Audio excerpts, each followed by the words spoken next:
Bueno, Javier, por favor, me gustaría que me dijera cuándo empezaste a escribir y por qué. ¿Cuál fue la motivación?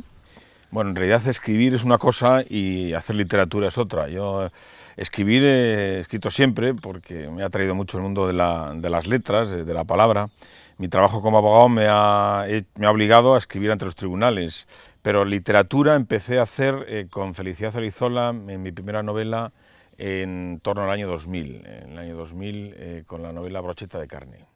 Y bueno, la pulsión por escribir, pues yo creo que todo lector, y yo he sido siempre un lector hambriento y que he leído de todo lo que ha caído en mis manos, pues tiene siempre en un momento la idea de escribir aquello que le gustaría leer, ¿no? Aquello que no ha encontrado entre los libros que ha leído y que de alguna manera quiere él que esté en el mundo de las letras. Pues hay muchos géneros para escoger, ¿no? A la hora de hacer literatura. Escogiste la novela negra. ¿Por qué? Me atrae mucho la novela negra que encuentro siempre en las novelas de este género un drama moral, aparte bueno, de los elementos típicos del homicidio, del crimen, de la investigación, del misterio. Hay en el fondo siempre un drama moral y bueno, me atrae ese dramatismo de la tensión entre el bien y el mal. ¿Por qué una persona aparentemente buena, digamos, o convencionalmente buena, en un momento determinado decide hacer una acción por el mal y comete un crimen, que es el crimen arquetípico por antonomasia, un asesinato, mata a un semejante? ¿Cuáles son las influencias literarias más importantes en cuanto a tu obra? Hombre, seguramente todo lo que he leído me ha influido, pero si tuviera que hacer una referencia concreta respecto de mis dos novelas policíacas, hay un formato, una influencia que es muy clara, que es las novelas de Ed McBain, en las que utiliza como protagonista colectivo a un grupo de investigadores de una anónima ciudad norteamericana que bien podría ser Nueva York. Y luego, de carácter más general, las novelas policíacas de Simenón son quizá las que más me han influido. No es casualidad también que yo haya escogido un protagonista que es policía, un funcionario. Podía haber optado por un detective, por un investigador privado, pero quizá por mi formación jurídica y por la mentalidad española, que no es muy afín a la idea del detective. Parece como que una investigación privada tiene siempre algo de ilegítimo, de turbio. Solamente la autoridad parece que tiene legitimidad para investigar o para buscar al delincuente. Bueno, pues opté por un policía. Pues hablamos un poco de Felicidad Olaizola, ¿no? Me encantaría saber, Sí, siendo hombre, sí. por qué, no sé, creaste un personaje, un detective mujer, pero a la vez lesbiana. Bueno, lo de la mujer es fácil. Yo creo que la mujer es el horizonte del hombre. Me parece, desde un punto de vista literario, mucho más atractivo y más interesante el punto de vista de la mujer para hacer un trabajo literario.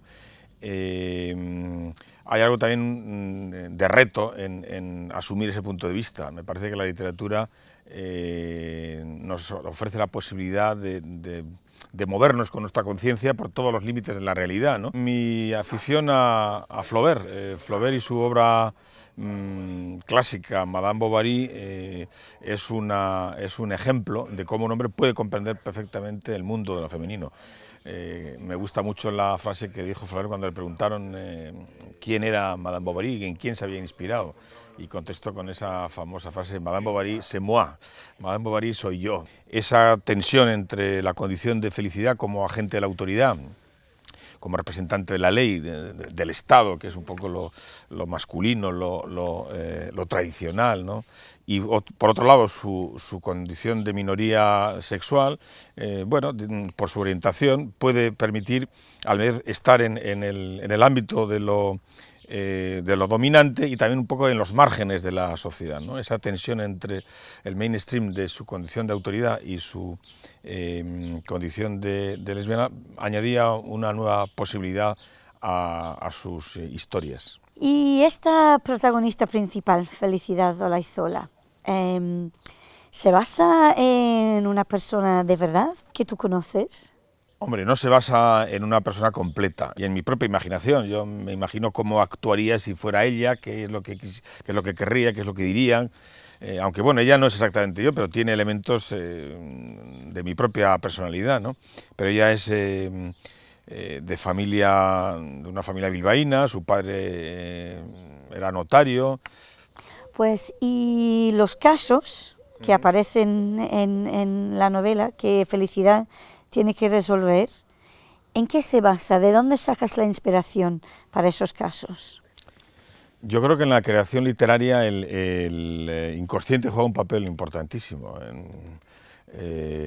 Muchas de las cosas que se le ocurren al escritor, al autor, uno mismo no sabe muy bien de dónde vienen. Seguramente son lecturas de la prensa, las páginas de sucesos, de telefilms televisivos, de películas, de otros libros que has leído.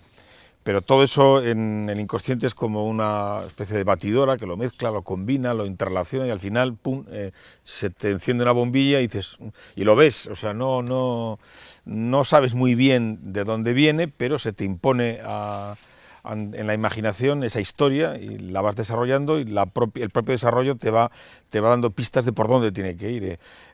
No me extraña que los clásicos hablaran de una inspiración que viene de arriba, ¿no? Como si las musas guiaran tu mano.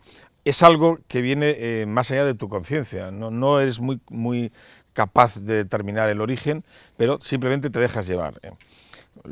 Analizándolo luego, supones o piensas o te imaginas cuáles pueden ser las fuentes de inspiración, ¿no? En razón de mi condición de abogado he tenido que trabajar en muchas ocasiones ante tribunales, en el ámbito de lo penal, en relación con la Ertzaintza o con otros cuerpos de policía.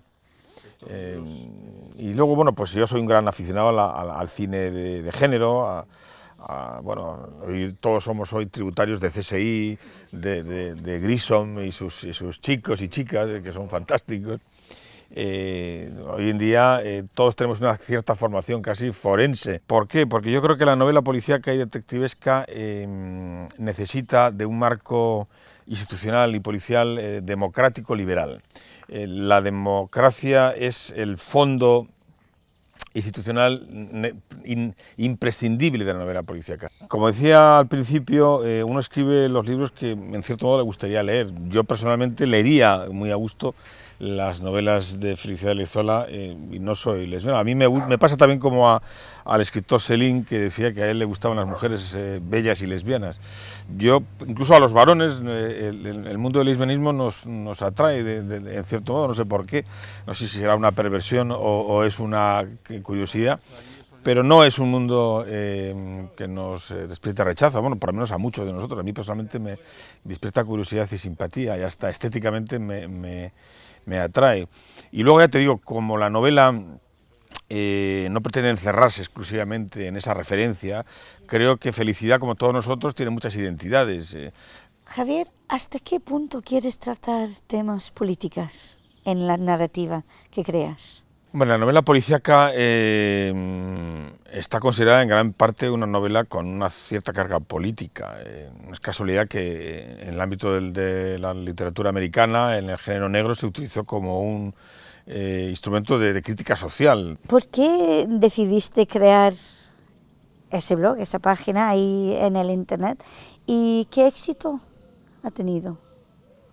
Pues yo creo que el por qué lo creé es sencillo, porque está a la mano. Yo creo que todo en este momento está cambiando en gran parte por efecto de las nuevas tecnologías de la comunicación. Está cambiando la política, está cambiando las relaciones humanas y también en cierto modo la literatura.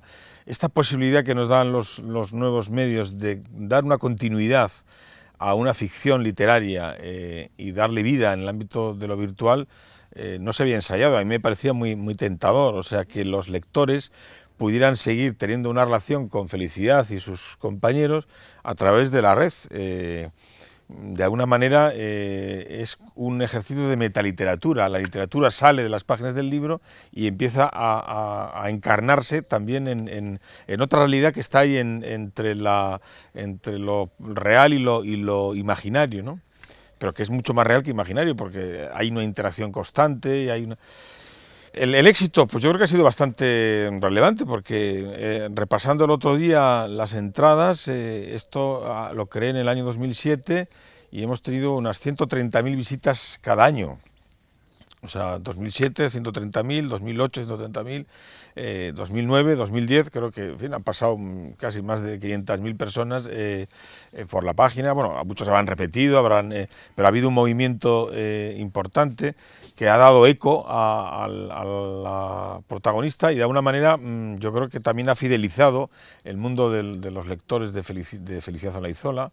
Personalmente, bueno, yo he tenido momentos de más dedicación o de menos, pero siempre ha sido una web y un blog activos que me ha permitido también que Felicidad se pudiera pronunciar sobre hechos de actualidad, pudiera dar detalles de su diario personal, de sus lecturas, de sus amistades, de sus amoríos, de sus aficiones, de sus viajes. Es el esfuerzo creador más grande, porque todo sale de ti, el mundo entero se sostiene, en fin, lo tienes que sacar de tus tripas, de tu corazón.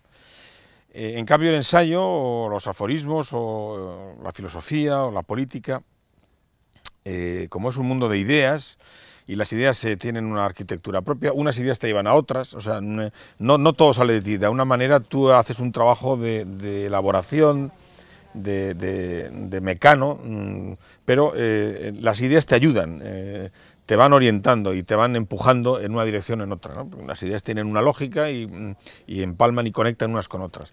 En el mundo de la literatura no es tan sencillo, todo, desde la primera página, por dónde empiezas, el punto de vista, si describes el paisaje, cada cosa que haces la tienes que decidir personalmente, y cada cosa que haces exige un esfuerzo para poder hacer una continuidad, ¿no?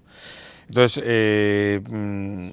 tengo que esperar la oportunidad de tener un tiempo libre, porque yo necesito tener por lo menos 2 o 3 horas mínimo por delante para ponerme a escribir. ¿No? No puedo escribir con menos, porque entre que me ubico, coloco el chip en lo que estoy haciendo, releo lo que he escrito en el punto en que lo he dejado y lo retomo, pues necesito un calentamiento largo, ¿no? Me gusta escribir normalmente en mi biblioteca, donde tengo un pequeño rincón para mí solo.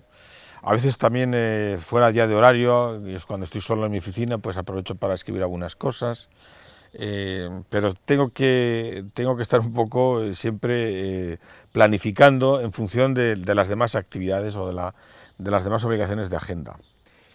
A ver si puedo continuar en ese trabajo, si soy fiel a ese punto de vista y si realmente los lectores confirman mi apuesta y valoran ese punto de vista y esa voz. Pero eso creo que habrá que decirlo más adelante.